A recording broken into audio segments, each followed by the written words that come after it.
Assalamualaikum warahmatullahi wabarakatuh. Selamat pagi anak-anak ibu semua. Baiklah, hari ini kita akan melanjutkan pembelajaran kita. Tetap semangat ya. Hari ini kita akan belajar tentang teks prosedur. Nah, kalian sudah tidak asing kan dengan kata prosedur? Karena aktivitas kita sehari-hari selalu menggunakan prosedur yang telah ditentukan. Kompetensi dasar 3.5 mengidentifikasi teks prosedur tentang cara melakukan sesuatu dan cara membuat. Contohnya cara memainkan alat musik atau tarian daerah, cara membuat kuliner khas daerah, dan lain-lain dari berbagai sumber yang dibaca dan didengar. Mari kita perhatikan bagaimana cara membuat salah satu makanan tradisional, yaitu gado-gado atau pecal.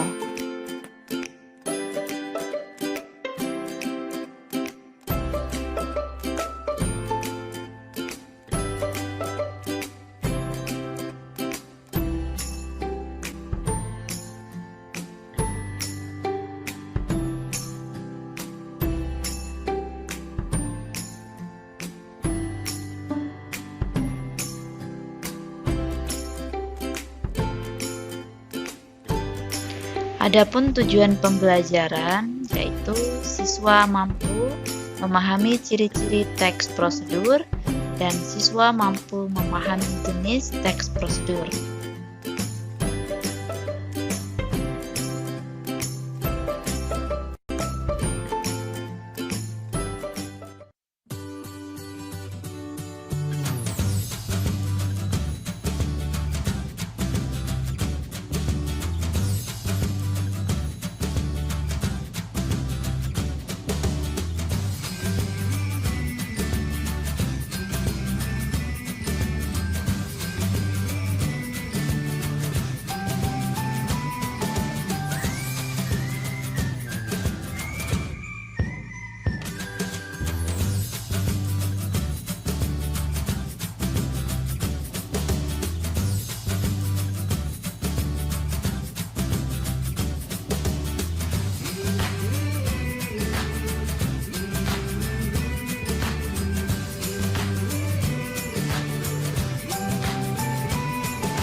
Bagaimana anak-anak setelah menyaksikan video yang ibu tampilkan?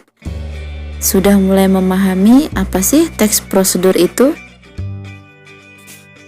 Teks prosedur adalah teks yang di dalamnya berisi langkah-langkah cara membuat atau melakukan sesuatu. Tujuan teks prosedur yaitu untuk memberi petunjuk cara melakukan sesuatu melalui serangkaian tindakan atau langkah. Teks prosedur biasanya mengandung cara, tips, atau tutorial untuk melakukan sesuatu. Di dalam teks prosedur terdapat kata imperatif atau perintah untuk melakukan apa yang dibahas pada teks, sehingga pembaca melakukan apa yang diperintahkan pada isi teks tersebut. Jadi, pada teks prosedur isinya selalu berhubungan. Di dalam teks prosedur juga berisi keterangan yang tujuannya untuk memudahkan pembaca memahami bagaimana cara membuat atau melakukan sesuatu secara tepat sehingga tujuan dapat tercapai secara efisien dan efektif. Ciri umum teks prosedur yaitu: pertama, memiliki tujuan; kedua, terdapat langkah-langkah melakukan atau membuat sesuatu; ketiga, terdapat kriteria atau batasan; keempat, terperinci secara runtut atau urut. Teks prosedur terbagi menjadi dua, yaitu satu, berdasarkan isinya, dan dua, berdasarkan tujuan. Teks prosedur berdasarkan isinya terbagi menjadi tiga. Yang pertama yaitu teks prosedur sederhana. Nah, dalam teks prosedur sederhana ini berisi langkah-langkah yang sangat mudah. Biasanya terdiri dari 2-3 langkah saja. Contohnya, cara mengoperasikan blender. Yang kedua yaitu teks prosedur kompleks, berisi langkah-langkah yang cukup rumit dan terdapat banyak langkahnya. Contohnya, cara memasak sesuatu. Nah, dalam memasak biasanya terdapat bahan, alat, serta langkah-langkah yang harus diikuti secara runtut atau urut. Yang ketiga adalah teks prosedur protokol. Nah, dalam teks prosedur ini tidak terlalu rumit karena setiap langkahnya bisa diubah. Tidak harus runtut, walaupun berubah tetapi hasil akhirnya bisa sama. Teks prosedur berdasarkan tujuan terbagi menjadi 3. Pertama, cara membuat; kedua, cara melakukan; dan ketiga, cara menggunakan. Materi terakhir kita yaitu struktur teks prosedur.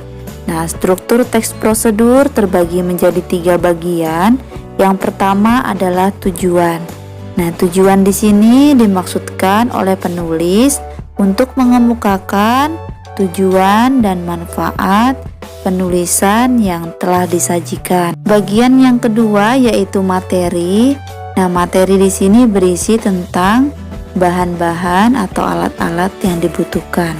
Bagian yang ketiga yaitu langkah-langkah. Nah, bagian ini terdapat inti materi yang dibahas, yaitu berkaitan dengan langkah-langkah yang harus dilakukan untuk mendapatkan hasil akhir. Cukup sekian materi Ibu hari ini, semoga bermanfaat dan mudah untuk difahami. Tetap semangat walaupun belajar di rumah ya, Nak.